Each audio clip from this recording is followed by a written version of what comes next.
آج کل پاکستان کے حالات سے تو سبھی پاکستانی واقف ہیں اور بہت بری طرح مہنگائی اور سیاسی حالات کی وجہ سے پسے ہوئے ہیں۔ کیا آپ جانتے ہیں کہ اس ساری سیاسی لڑائی میں پاکستان کو کتنا نقصان ہو رہا ہے؟ پاکستان بہت بری طرح اس سیاسی طوفان میں پھنسا ہوا ہے، لیکن کچھ بڑوں کی ایگو اور پتہ نہیں کس خفیہ مصلحت کے تحت پاکستان کو یہ نقصان جان بوجھ کر پہنچایا جا رہا ہے۔ آج ہی ایک اخبار میں پڑھا کہ پاکستان کی کریڈٹ رسک سٹیٹس خطرناک حد تک بڑھ چکا ہے۔ مطلب کہ اب پاکستان کی اکانومی کو شدید زلزلے کے جھٹکے لگنے والے ہیں، خدا نخواستہ۔ لیکن اب یہ ہوتا ہوا دکھائی دے رہا ہے۔ جب سے میں نے ہوش سنبھالا ہے، ہمیشہ یہی سنا ہے کہ پاکستان تاریخ کے ایک انتہائی نازک دور سے گزر رہا ہے۔ لیکن دوستو، میں آپ کو ایک بات بتاؤں، آج سے پہلے پاکستان کبھی بھی اتنے نازک دور سے نہیں گزرا جتنا اب گزر رہا ہے۔ سیاست سے الگ ہو کر اگر میں ایک عام پاکستانی کی حیثیت سے دیکھوں تو مجھے یہ گیم ایگو کی نظر آ رہی ہے۔ ہمارے ادارے کسی دور میں، بلکہ کسی دور میں نہیں، ابھی کچھ مہینے پہلے تک بھی بہت عزت و احترام کی نظر سے دیکھے جاتے تھے، لیکن اب حالات مکمل طور پر بدل چکے ہیں۔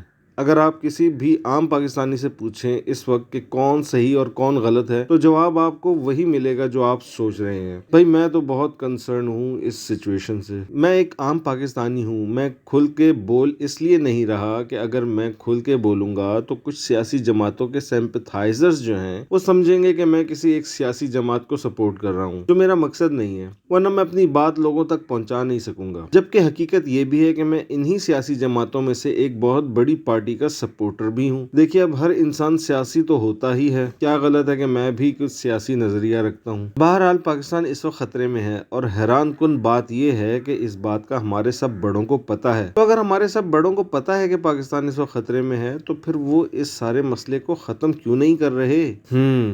تو یہ ہے اصل سوال۔ لیجیے پھر جواب بھی میں ہی بتا دیتا ہوں کہ کیوں اس مسئلے کو حل نہیں کیا جا رہا۔ وہ اس لیے کہ ہمارے کچھ بڑوں کے ذاتی مفادات، شاید کچھ حد تک ان کے نظریاتی مفادات بھی اسی سے جڑے ہوئے ہیں۔ جیسا کہ ہم جانتے ہیں کہ ہم تقریباً 100 سال تک انگریزوں کی غلامی کرتے آئے ہیں، اور دماغ میں وہ جو غلامی کا کیڑا ہے وہ مرتا ہی نہیں ہے۔ یا پھر ہم اتنے شدید بھکاری بن چکے ہیں، بھیک مانگنا اب ہمیں اپنا حق نظر آتا ہے۔ لیکن بھائی، بات اس بار پاکستان کی سلامتی کی ہے۔ یقین کریں، پاکستان اب ڈیفالٹ کے دہانے پر پہنچ چکا ہے۔ زیادہ ٹائم نہیں لگنا اس مصیبت میں پھنسنے کے لیے۔ میرے منہ میں خاک۔ آج بابائے قوم کے وہ ارشادات بہت شدت سے یاد آ رہے ہیں۔ انہوں نے ارشاد فرمایا تھا کہ "No one can undo Pakistan". کاش وہ آج یہ سب دیکھ رہے ہوتے، لیکن کیسے؟ وہ بھی تو ایک ایمبولینس میں اپنی جان دے چکے ہیں جس کو کراچی کی سڑکوں پر گھمایا جا رہا تھا۔